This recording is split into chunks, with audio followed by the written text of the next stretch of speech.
Hard at work all day. Started out early this morning working.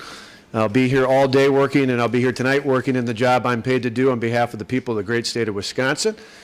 Just like the some 300,000 state and local workers who work hard each and every day, who showed up hard to work today in their jobs, I continue to work, and I'm calling on the members of the state Senate to show up and do the job that they're paid to do as well. They don't have to agree with everything we proposed, but they should, on behalf of the people who pay their salaries, show up to work.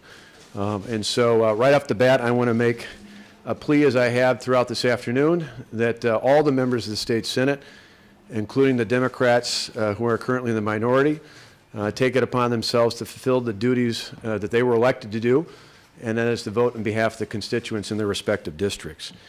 As I mentioned repeatedly over the last couple of days, certainly the thousands of people here and outside the Capitol have every right to be heard.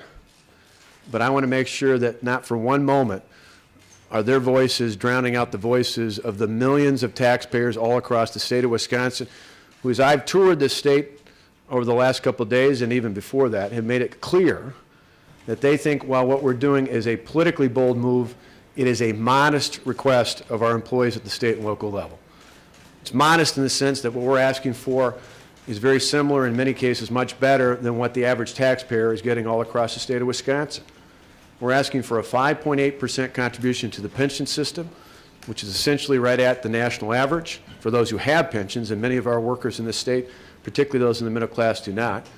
And when it comes to the health care premium contribution, we're asking for just over 12.5%, which is half the national average. Half the national average. The workers I was at the other day at manufacturing companies all across the state point out that they'd love to have a deal like what we're proposing. Doing this helps us avoid layoffs. The last thing we need in the public or the private sector in this state is more layoffs at a time when we face an economic and budgetary crisis. So for us, allowing these modest requests of our employees to move forward as part of the legislative process will allow us to avoid, in the coming biennial budget, 5,500 layoffs of state government employees and anywhere from 5,000 to 6,000 local government employees.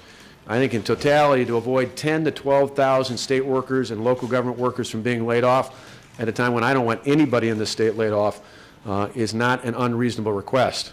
Now, the interesting thing is, back in the 1990s, I had the honor of serving in this Capitol as a member of the state legislature, and I remember back then, former Governor Tommy Thompson stood up and took, at the time, what was considered to be a brave move. He put into place the QEO, the Qualified Economic Offer, which put a cap on wages and benefits for teachers at that time. It was one of the key elements in the 90s that was able to bring sustainable property tax relief for about a decade and a half before the former governor, my predecessor, repealed that in his last budget. At the time, he got a lot of passion from people who were affected by that QEO, but in the end, we saw it was in the best interest of the taxpayers of the state of Wisconsin. We're at a similar moment in our history. We have a $3.6 billion deficit that we've inherited. Like nearly every other state across the country, we're broke in Wisconsin. We don't have more money to give. We don't have anything to negotiate with. It's either a matter of making reductions and making modest requests of our government employees, or looking at massive layoffs at a time when we don't need anybody else laid off. Now, in contrast, other states, New York, California as examples, are cutting billions of dollars from local government, from schools, from their university systems, without giving them the sort of tools they need to balance those budgets without cutting back on core services or laying off thousands upon thousands of government employees. In contrast, what we offer today is a very reasonable alternative to what they're doing in other states all across the country. It's still getting our budget balanced, putting it in order without passing on massive tax increases that would cripple the state's economy, but doing it in a way that ultimately diminishes the possibility of layoffs and makes sure that our schools and our core services continue to get the kind of support that they need in the classroom and on the streets.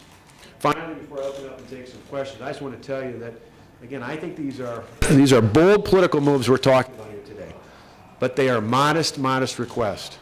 And I believe the majority of people in this state, the 5.5 million people that I am honored to serve, those taxpayers understand that, and we're starting to see that trend today. We had over 8,000 emails. And while in the last couple of days we've heard a lot from government workers who are protesting a very modest change in terms of their pension and health care contribution. The more than 8,000 emails we got today, the majority are telling us to stay firm, to stay strong, to stand with the taxpayers.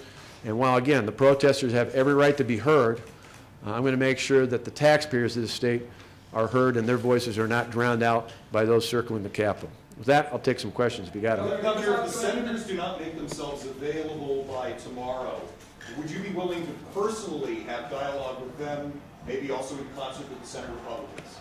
Again, I'll talk to senators, but I'm going to tell them first and foremost, if I get a chance to talk to them, they get paid to come to work, and they should be coming to work.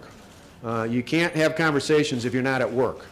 And they have every right to propose amendments, to have dialogue, to debate the bill, but they don't get to do any of those things unless they show up for work. The people of this state pay us as elected officials to do our job, to represent them. And the most fundamental job, having served in the legislature for nearly 9 years, more than anything else, we're responsible of voting on behalf of our constituents. You can't do that if you're hiding out in some other state. When you say you're willing to talk to senators, are you willing to concede on any points in the bill? Not anything that's going to cost the state or local governments the ability to balance their budgets. What we're talking about here is ultimately about balancing our budget. Nothing more, nothing less. If we don't have the power at the state and the local level to balance our budget, then we have the alternatives, which none of those are acceptable to me. More layoffs at the state level, more layoffs at the local level, prohibiting local governments from being able to control their own destiny is an unacceptable proposition to me.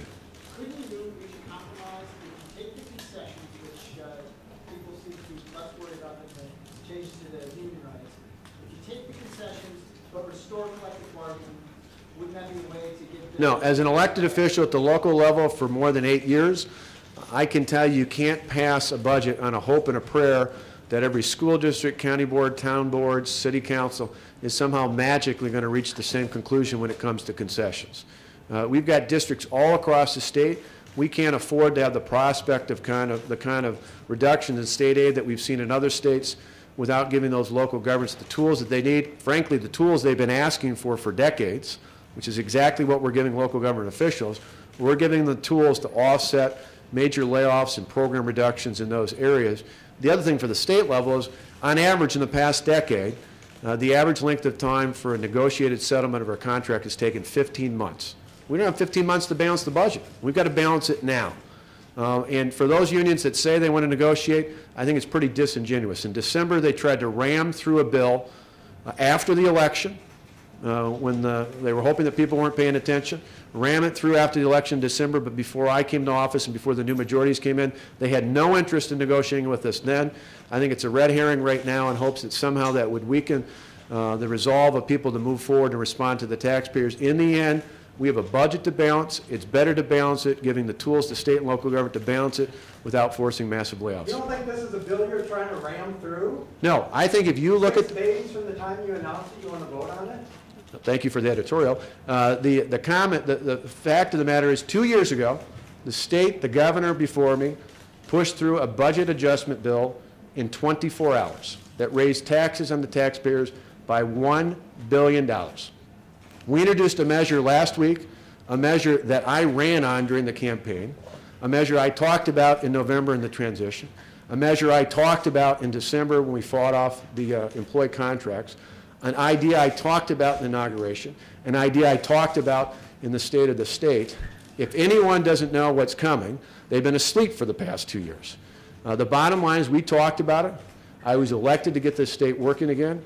I was elected to show that we could do things that would make the business climate better, to create more jobs in the state, and ultimately to get this state working again by balancing the budget. That is exactly what we are doing. No more, no less. It's about balancing the budget. Governor, can you do anything if these senators don't come back? And what, if any, things you have to do? Well, right now we're going to continue to make the plea, and my hope would be that constituents all across the state would let their senators know in particular that I expect them to do their job.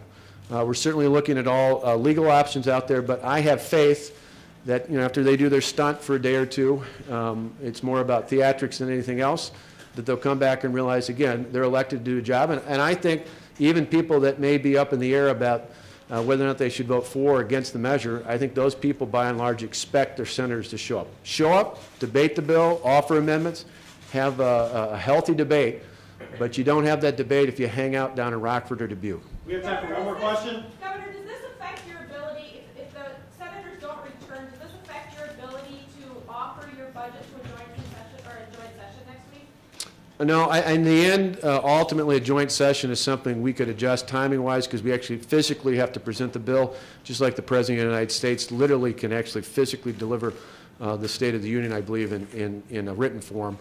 For us, we're going to deliver that message. If we have to deliver it in a written form later, we'll account for that. Governor, Great. Thanks very much. sunset